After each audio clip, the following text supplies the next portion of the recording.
Welcome to Education Today. I'm Maddie, and today we will be talking to members of the Armstrong Junior-Senior High School TV production program. This program has been very successful in the past and is taking a huge step forward in the new high school. First up, we'll be talking to Mr. Don Swanson, Media and Filmmaking and TV2 teacher, and Mr. Chris Garrett, Armstrong School District's multimedia technician. Welcome to Education Today. Would you mind introducing yourself to our viewers? My name is Mr. Swanson, and as you said, I teach Media and Filmmaking, or TV2 as it's more commonly known here. And I'm Chris Garrett, and I kind of manage the TV studio down here, and I'm the multimedia technician for the entire district. Okay, what is your main role in the TV production program, and how long have you been at it?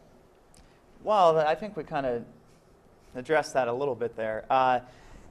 I've been involved in TV production in the Armstrong School District for 12 years. I used to be him, so this is what your future looks like, Mr. Garrettano. With more hair. Yes, with more hair.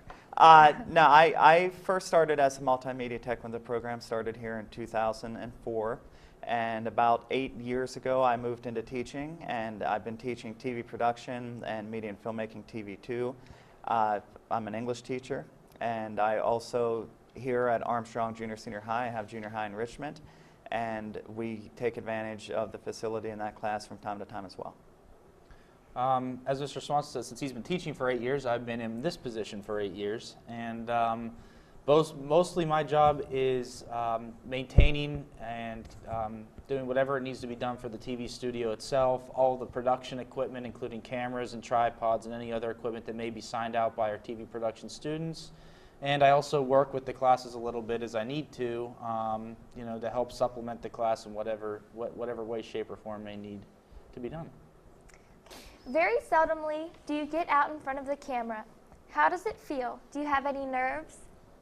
I'm actually a nervous wreck right now, Maddie. I don't know if you can tell under these lights, but with the sweat on top of the bald head, the gleam is as bright as your future. Yes. Well, yeah, we don't make it in front of the camera too much, except for the occasional show like this. Yes, annual, I think. Yeah, annual show. I think it's appearance. become, it's a now staple of Education Today, I believe. But no, I mean, it's just part of the job. Yeah, I'm fine, Maddie. Okay. What kind of past experience do you have that you can pass on to your students? Boy, how much time do we have? Yeah. Well, both Mr. Garrettano and I are graduates of IUP. We did our undergrad there in communications media, and we have the same master's degree in adult education and communications technology, which basically boils down to training and development with multimedia applications.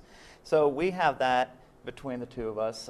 My path has been mostly film-centric. Chris's path has been more TV-specific centric.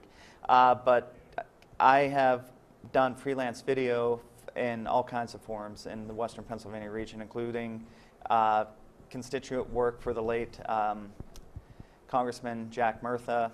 I've worked for the state system of higher education. I've produced independent films that have screened internationally and been reviewed internationally. And in addition to that, like I said earlier, the time spent here in the district. A lot of the same. I don't work with anything as far as film related, but like Mr. Swanson said, it's mostly TV production side of things. I do freelance video work. I have my own small business where I do weddings and different event videography as needed for hire. And then I also have most of my experience involved in things like I did an internship with a TV news station out of Altoona, Channel 10 News in Altoona. And I worked there for 10 weeks as an intern, learned a lot of different elements of TV production there and news production, and then moved on from there and was their news producer actually for a month in the middle of my master's degree. So I got a lot of really cool different experiences there that I can kind of bring to the classroom for students who may be involved in going into news anchoring. From there, it's mostly been sports production in college, and I was a TV station manager at college as well as producer for our IUP sports programs and for a show that we used to have called the IUP Dating Game. Do you think that TV production is a respected class throughout the district? I think that it is. It was a long road to get here. When it was first started in 2004, it was a somewhat controversial program just because of the investment of the money and the time on the behalf of the district. However, we were fortunate at that time that the high-end equipment was a donation, so that was no cost. But it was basically something new, and obviously something that's a little bit outside of the core meat and potatoes of like your math, your English, your science, social studies, etc. So at the beginning, I don't know if controversial is necessarily the word, but skepticism. There's a lot of skepticism surrounding the program. Once we got into it through that first year, I'd say people began to understand within the district and also, within the larger community what this could do. What this could do, not only for the school district and the community to use it as a vessel in order to get their message out, but also what an experience it could create for students such as yourself. I mean, this is one of those rare course programs that bring so many other things together. Like you're practicing public speaking right now, and also a little bit of drama, right? Because you're in the musical and stuff like that, so you know how to behave in front of an audience. So that's something that's coming to it. We have right now, I believe it's David Damrath directing back there, and we have cameramen, and you have lighting, and you have Kobe Toy who wrote the script. So you have all these different things. You have the technical side of things. You've got the artistic side of things. You've got the kind of like narrative writing side of things. And that is truly, I believe, a rich well for kids to come and play around in. And it's all encompassed within this specific program. So I do believe, excuse me, I do believe that it is respected and will just continue to be so. Yeah, I mean, I think the prime example of it really is how far the program's come in 12 years. I mean, right now we're sitting in, for a high school, I would call it a state-of-the-art. It's complete digital, all high definition, brand new equipment that's in here that you guys get to use. And, the district would not have put that kind of a commitment behind it if they didn't respect the program and felt that it was valuable to the students. And so that, I think that in of itself kind of speaks to that. And to go further, more and more teachers are starting to realize how they can utilize this program to help benefit them. Whether it's something as simple as putting their old VHS tapes that they use for lessons on DVDs so that they can continue to play them with the VCRs going by the wayside now. Or other classes that have utilized the program in an attempt to put together video submissions for different competitions that are outside of the realms of what we do with the TV production classes. So there's a lot of different ways in which it can be used, and a lot of ways that we plan to use the TV studio and the production students in the future, especially moving forward with the launch of the new district website. The idea is to integrate a lot more video into that website so that people can really see what our district as a whole is all about. Okay, what kind of things do your students film? Do they have creative freedom, or do they have an outline of what to do? There's a little bit of both in that as far as I'm concerned. Like I said earlier, up here I'm only teaching the advanced class, the TV2 class, due to scheduling and staffing and how that all fell. So with the TV2 class in particular this year, as you know, Maddie, you guys have 3 or 4 different projects in essence going on right now. An individual, a morning announcement featurette, a short film, and also prepping for a documentary. And so there is an outline there. But within that outline, you have the freedom to choose what you want to do. And also each quarter you guys have what I call a creative project, where I basically let you go and do whatever it is you want to do, given that it falls within the realm of school appropriateness, since we are obviously, a high school. So it walks that line, I believe, because you guys have genres and you have certain things that you have to address given the genre, but within that you have the freedom to pursue what interests you the most.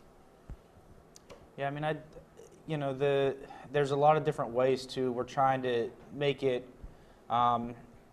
more visible for the public and the community outside of here too, because you guys do work really hard on the programming and the different projects you work on. So as you know, we have a YouTube page up now for the school district that you guys put those projects on, and the Education Today, this is a prime thing that I work on specifically, obviously, with the classes.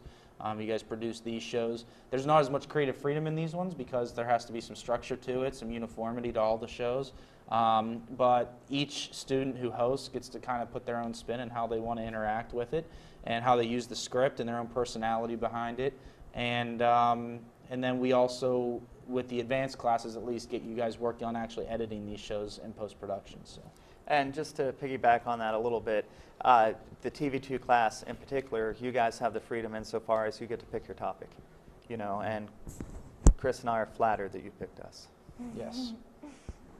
Okay, how many kids go on and study film in college because of this course?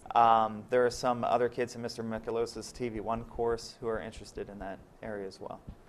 Yeah, I mean, I think it was last year, year before, every year the advanced TV classes usually go on a field trip to IUP. Which we will be taking. Right, so and that is to see their production facility there. And a lot of what I put together here, or tried to, is to help mirror that at this level. So when you guys go to the college level, you already have a lot of that background experience in your head of where a lot of students would be who are coming into the program. And that is actually a reputation that Armstrong School District has earned over the last 12 years. When kids pursue this area of study in college, regardless of the university, I've heard from several students over the years, you know, from back when I was in Chris's job and certainly since Chris has taken it over, that they are impressed with what our kids already know and what they're able to do. And that's in large part because, as Chris said, with this studio, and as has been the case since the beginning, the goal is to try to create as much of a professional, collegiate environment for you guys as we can. And, you know, to kind of go with that, I mean, we have a couple of recent students that just graduated from the school district that went on. They started either at a branch campus of IUP or Maine, but in either event are there now, that have gone in and knew so much information already that when they came back and told us that, it actually led to a conversation with the chair of the communications media department at IUP, where she asked, you know, basically we're going to invite them up here and see what we do, because they asked, hey, what are you guys doing? What kind of equipment do you have? What are you teaching them at that level? Because what they're finding is, it's not just our school, but in this area, our school's known as one of those ones that students are coming in like that. And she's just saying, you know, we need to be more prepared, possibly more prepared to teach maybe different things, or maybe a testing out procedure of sorts, because students are going in already knowing so much information, and they're so far ahead of where some other students are. And that's not a bash against any other school in this area. It's just, you know, it's kind of a unique experience, I would say, for you guys to have somebody like Mr. Swanson, who has a very extensive background in film and for all intents and purposes could have gone that direction and been a filmmaker instead of coming the direction of being in school. So you have that unique experience. And I wouldn't call myself necessarily unique, but still real life experience that I can bring to you guys. And the dedication to have somebody, not just your teacher who's dedicated to making this program the best it can be for you, but having somebody in a position like I am that can help supplement that and spend a lot more time making sure that this is as good as it can possibly be at this level for you guys to use. So I think that that has all had a considerable impact on the students who not only decide they want to take this class, but students who come into it either with the idea that they want to go into the field or come out of it at the end of the year saying, I want to go into this field because of it. So. And that is something that I truly don't think that even some of the Armstrong School District staff fully understand, and certainly the community.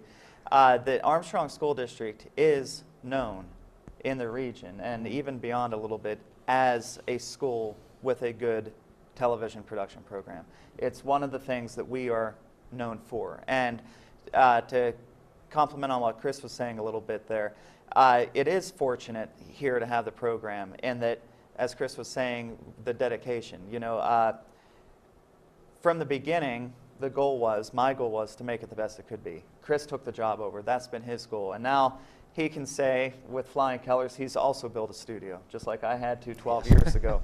And when you go through that process, you become so invested in it, you know. And that was truthfully one of my worries when I decided to leave the multimedia tech job and go to the classroom was not knowing that Chris was going to follow me and do such a wonderful job. But I had a little bit of a worry, like, well, who's going to come in and what are they going to do to my program? You know, because when you're the teacher, you get the advantage because you're working directly with the students, you're one-on-one, you have control over your classroom, but then you lose control of that larger structure, you know, and the support that that structure provides this. Fortunately, it worked out that someone capable like Chris has come in and just kept moving it forward and certainly delivered on the studio in the new school. And just one last thing to add on that really is this program would not be possible to where it's at without the support of the administration team that this district has had over the last 12 years. Starting with Dr. Kerr, and my dad was actually here at the time, Dr. Garrett. They really were at the forefront of getting this program going. And then that relayed when Dr. Chapp came in, was very supportive of the program, wanted to see it grow, and now even with Mr. DeVivo and the administration team at central office and the building principals that we've had, they're dedicated, they want to see the program succeed, they see the value in it, and without that support, none of this happens. So it's very important to note that the dedication isn't just there from what we're doing, but the dedication is there from the administration team, that they want to see it succeed and expand, actually. So it's hard to explain. It just became home. There are hundreds of majors and programs, bachelor's degrees to PhDs, small classes and faculty that really get to know you. Amazing internships and everywhere, programs that help to find a job that is right for you. It's what IUP is about, a commitment to your success. See it for yourself. Visit us. Indiana University of Pennsylvania. Find your success. Considering your film background, do some of your more advanced students do things that inspire you to do in films? Well, I'm inspired or bewildered by my students every day, Maddie. But I'll go with inspired. No, I'm joking, of course. Yeah, the students inspire me each and every day, and that's one of the things I truly love about teaching. Even on a year like this where staffing has caused my schedule to move around a little bit, and I'm primarily an English teacher, every single day as a teacher, there's something new. It doesn't matter what you're teaching. You know, like some kid will present you with some kind of challenge, good or bad, but it's some kind of a challenge, and it all depends on how you choose to engage with that. As far as kids inspire me for the film work, as you know, Maddie, I'm working on a couple things right now with some partners in like Chicago, New York, and I bring cuts in and show you guys, you know, like this is what we're working, this is what we're kind of trying to lean toward. To bring that to you as an educational advantage so you can see like a professional independent project go through completion, but also to get your feedback. And there have certainly been times when I brought things in various stages of development to the classes to use as an example of this is how it works in the real world, and taken some of the feedback that the students have provided and actually worked it in, you know, in some way or another. In addition to that, students who do graduate and do go on to pursue this like in college, once in a while, if someone has truly, truly impressed me, I'll invite them to work with me on a project.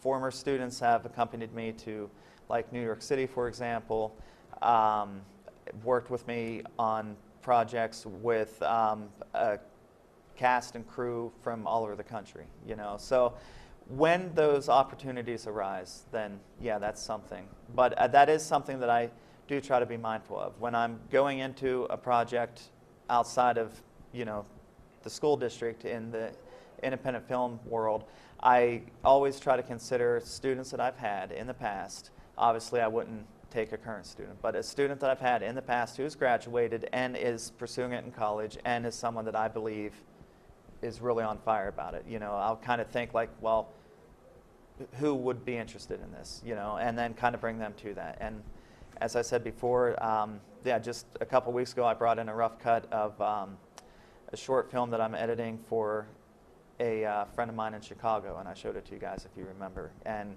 you guys gave me some feedback on that, and truthfully I took a couple of those back to them and kind of worked it into my pitch as to why we should do it a certain way.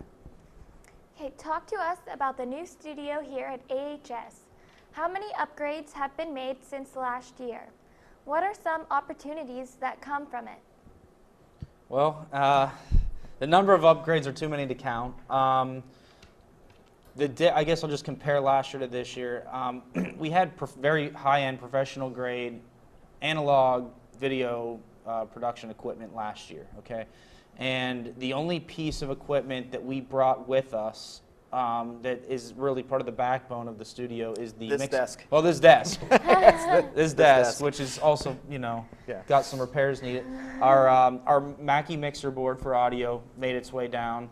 And other than that, the only other thing that came down here, and I got to give a ton of credit to our district custodial staff and maintenance staff, the curtains that are hanging around here, the suspension of them coming from both the wall and the ceiling, and the light grid, not the lights themselves, but the light grid was all taken down at the junior high and brought back up here and put together back up here. And without those guys, it would have never happened. So those guys, we owe a great amount of gratitude because they spent a few days really working hard to make this what it is. Other than that, we've upgraded all the lights. Last year we had 5, and again, the professional lights, but now we have 10 brand new LED studio quality lights in here. All the cameras have been upgraded from analog to full HD cameras, digital cameras that can have any output basically that you can think of coming out of them. Right now we use our HDMI outputs coming out. We upgraded from 1 teleprompter to 2, so we have 2 big teleprompters now.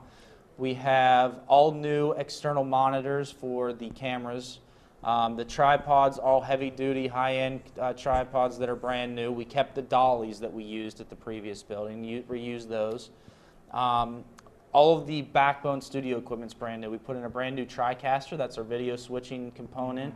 All the monitors for that are new, and we have a tower or a rack in there that has, it'd be much like you would see, similar to what you're going to see at IUP, what they have, and similar to what you would see, quite honestly, in a lot of studios, just on a smaller scale. We have a waveform monitor in there. We have 4 different video screens. One's programmed, the other 3 are our preview screens, so you can see them in multiple areas.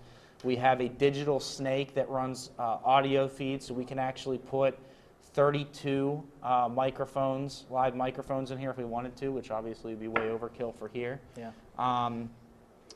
So from that standpoint, there's too many things to count as far as upgrades. We have all new green screens, as you guys have gotten to use for the morning announcements. The opportunities that come from it are just, you know, they're at the limit of what the students' creativity is. We still do the same things with our Education Today programming. It's pretty cut and dry. But what you guys do with the morning announcements, there's multiple different digital backgrounds, green screen effects that you guys can use to help supplement what you're doing with those. We can light 2 different sets in here the way we're currently configured, and that's something I hope to bring up here in within the next month for morning announcements anyway.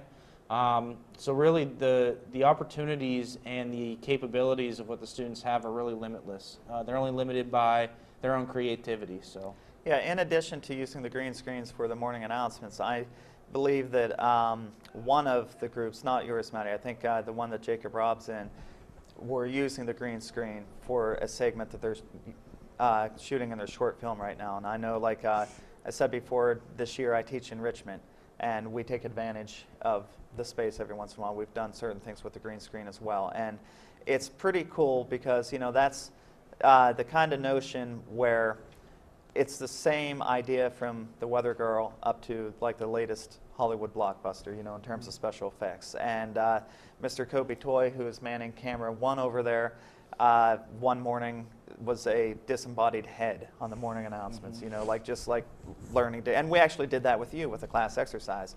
So just these it allows us to do these different things. And having not only this, to be completely honest, state of the art, especially for a high school. I mean, there are colleges that would be envious to have this. I believe that it was David Damrath that toured a college and said, you know, what we had was better than what they had. And that's a pretty big compliment. But in addition to all of that, just the fact that it is here, you know, like for the previous 11 years, you had to go to the junior high where the studio was, regardless if you were from Ford City or Katanning.